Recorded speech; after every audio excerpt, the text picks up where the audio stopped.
एक केजी अगर लोहा उन्हें दिया जाए तो वो वापसी बाल्टी बना करके कितने की देगा? क्या 1 केजी देगा? है कि 1 केजी से 1 केजी अगर ज़मीन में डालता है तो मिनिमम 3 कुंटल उसको ऊपर अगर उद्योग का दर्जा दे दिया जाए तो किसानों की सारी समस्या का समाधान हो जाएगा।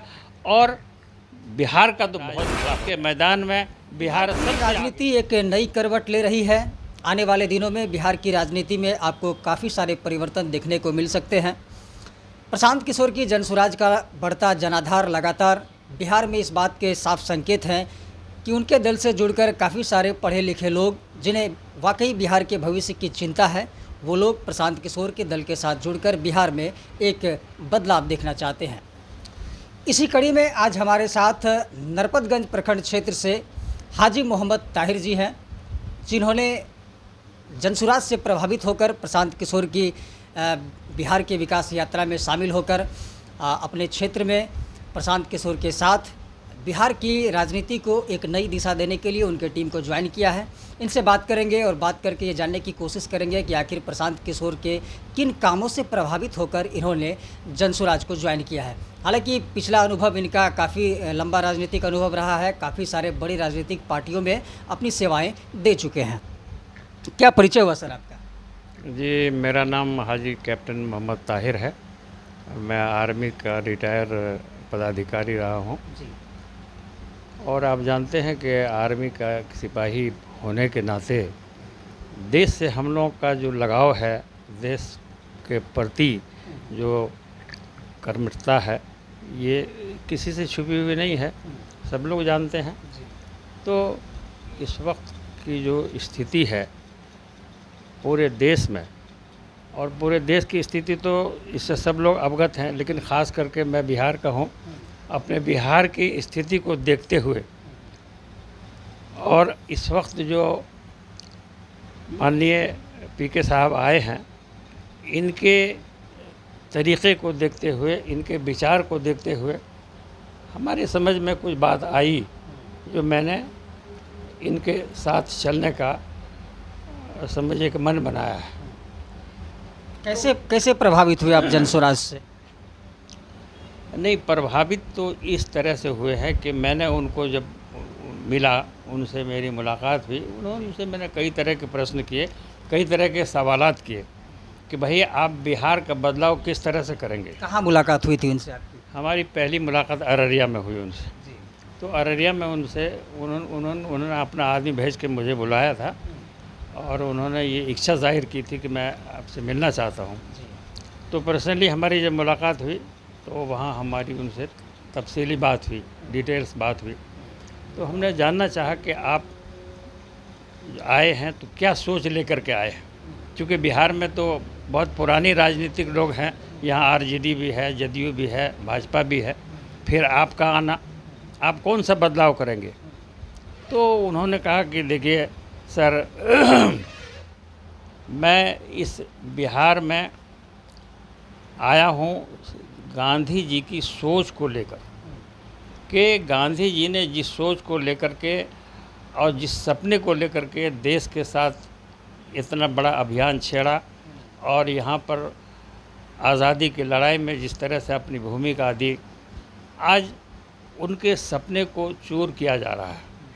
आज देश के अंदर विभिन्न प्रकार के राजनीतिक पार्टियां आकर देश को खंड पखंड कर रही है और ख़ास करके बिहार में इतनी बदहाली है जिसका वर्णन नहीं है।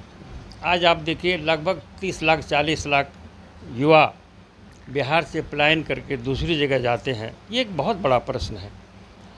साथ साथ यहाँ पर पढ़ाई की व्यवस्था भी सही नहीं, मेडिकल की व्यवस्था भी सही नहीं, किसानों की व्यवस्था सही नहीं, किसानों के हालात को आप आज देख लीजिए। तो इस तरीके से नाना प्रकार की समस्याओं से हम लोग जूझ रहे हैं और इस पर कोई ठोस कदम कोई भी सरकार नहीं ले रही है। तो पीके साहब की जो बात मुझसे हुई तो उन्होंने कहा कि सर, मैं सबसे पहले चाहता हूं कि यहाँ के लोगों को जगाऊं और उनको समझाऊं कि भाई तुम नहीं, कम से कम तुम अपने भविष्य में अपने बाल बच्चों को सुधारने के प्रति जागरूक बनो और इसका सबसे पहला कदम उनका ये है कि तुम्हारे बच्चों में अच्छी तालीम कैसे आए, इस पर वो मेहनत कर रहे हैं। पलायन कैसे रुके, इस संबंध में उनकी सोच है। तो उनका जो संघर्ष है, सामाजिक और राजनीतिक संघर्ष जो उनका है, ये बहुत ही सराहनीय है। हर वर्ग के, हर जाति के, हर समुदाय के लोगों को लेकर के वो चल रहे हैं। और उनका साफ कहना कि जिनकी जितनी हिस्सेदारी उनकी उतनी भागीदारी, ये बड़ा अच्छा प्रश्न है उनका। तो इस तरह से वो बिहार को, मैं समझता हूँ कि जितने अच्छे और चुनिंदा लोगों को लेकर के वो चल रहे हैं, पढ़े लिखे तबकों को अपने साथ जोड़ रहे हैं, तो हमको लगता है कि समझिए कि एक आने वाले समय में एक आंधी और तूफ़ान की तरह से ये देखने को मिलेगा। और ये जितनी भी दलाली करने वाली पार्टियां हैं, ये सब नेस्त नाबूद हो जाएगी उनके आंधी के सामने, मुझे ऐसा लग रहा है। और चूँकि हम लोग बहुत पुराने आदमी हैं, अब ज़िंदगी के आखिरी कगार पे खड़े हैं, तो कुछ तो तजुर्बा है।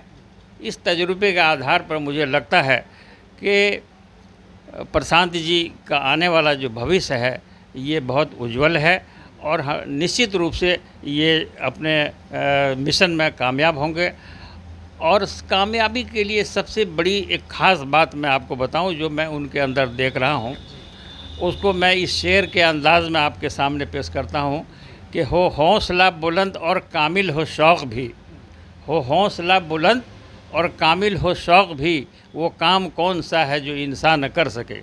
तो वो जो हौसला उनके अंदर है, वो जो दृढ़ संकल्पित विश्वास उनका है, ये हौसला और ये विश्वास ही उनको कामयाबी तक पहुंचाने में बहुत ही कारआमद साबित होगा और वो नील का पत्थर साबित होगा, मुझे ऐसा लगता है।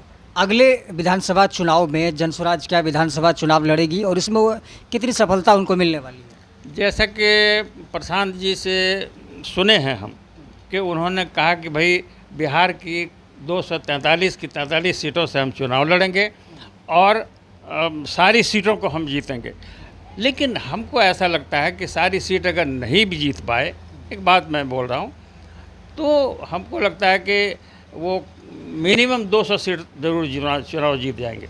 जैसा उनका तरीका है, जैसा उनके पार्टी को अपना ऑर्गेनाइज़ करने का तरीका है और जिस तरीके से वो चल रहे हैं, तो हमको लगता है कि 200 से कम सीट वो नहीं जीतेंगे चुनाव।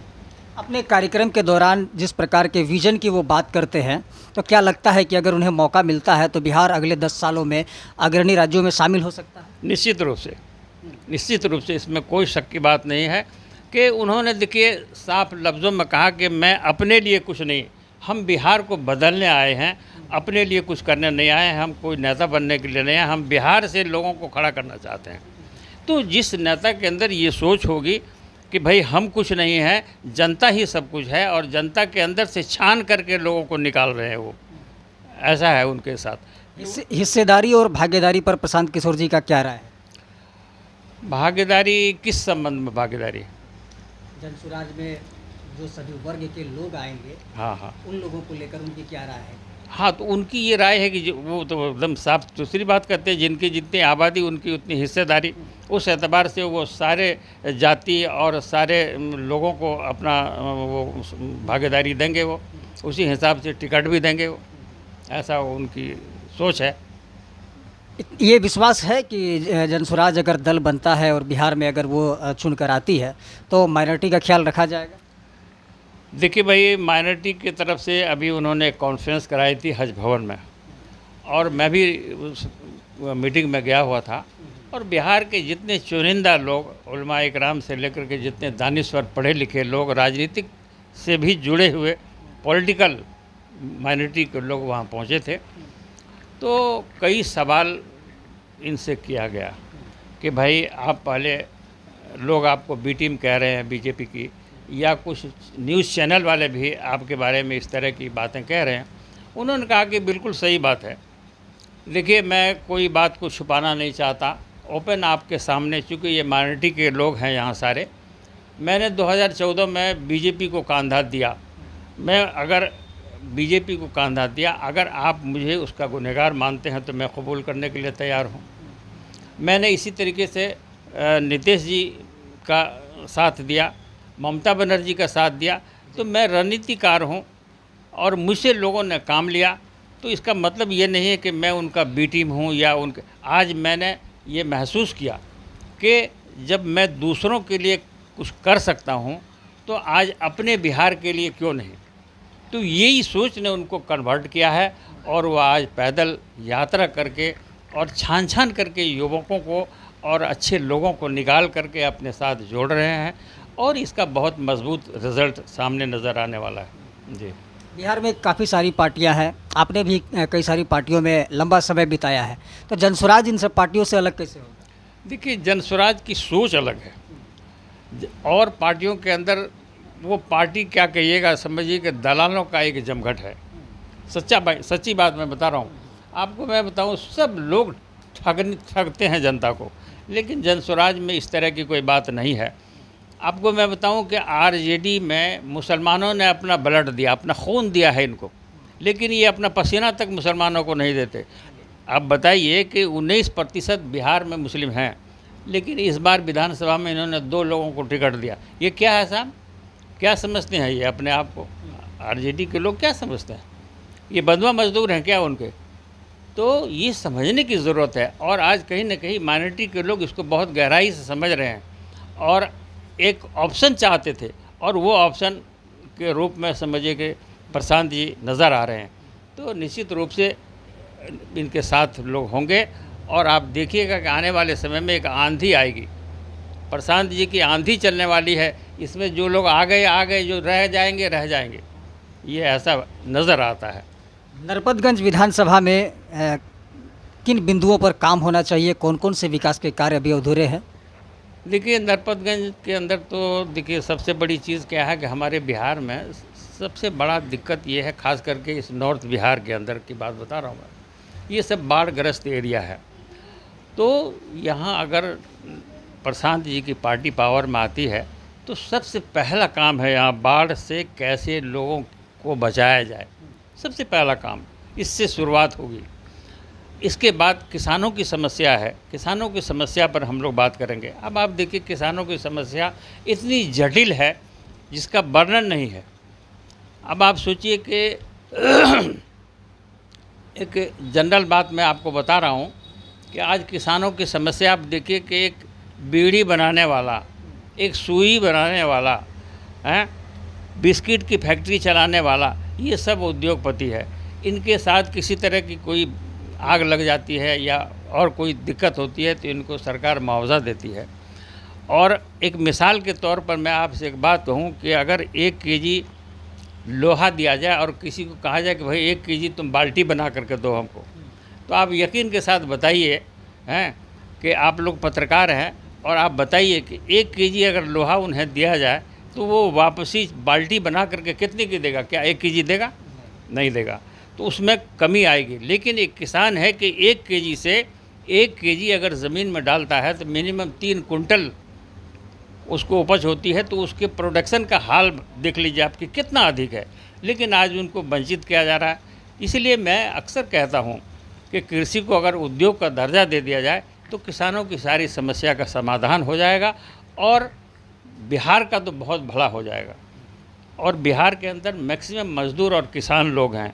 यहाँ तो लोगों में पढ़ाई लिखाई का शौक़ थोड़ा कम है, अब थोड़ा सा जागृति आ गई है, मेहनत हो रही है, लेकिन बिहार को सबसे पिछड़ा राज्य कहा जाता है सिर्फ इलिटरेसी की वजह से, लिखाई पढ़ाई कम होने की वजह से आज बिहार पीछे है, वरना राजनीति के मैदान में बिहार सबसे आगे है।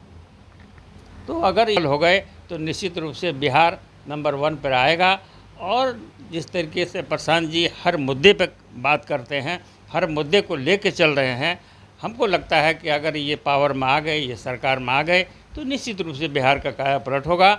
और जिस तरीके से इन्होंने कहा कि हम पलायन को रोकेंगे और एजुकेशन पर और क्या कहते हैं कि हर तरह की समस्याओं पर नज़र डालेंगे, तो हमको लगता है कि निश्चित रूप से बदलाव आएगा और एक दिन बिहार बड़ी अच्छी नज़र से देखा जाएगा। बहुत बहुत धन्यवाद, बहुत बहुत शुक्रिया अदा करता हूँ कि आप हमारे इस गरीब खाने पे आए और हमको इस तरीके से आपने बोलने का अपने चैनल पर मौका दिया।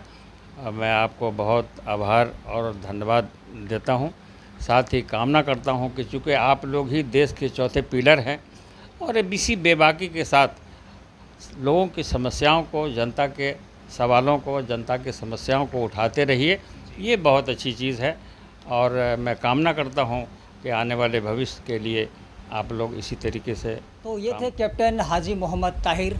और ताहिर जी, ऐसे ऐसे ही लोगों के जुड़ने से जनसुराज तैयार हो रही है, और जब जनसुराज ऐसे लोगों से बनकर तैयार होगी तो वाकई बिहार में बदलाव देखने को निश्चित मिलेगी।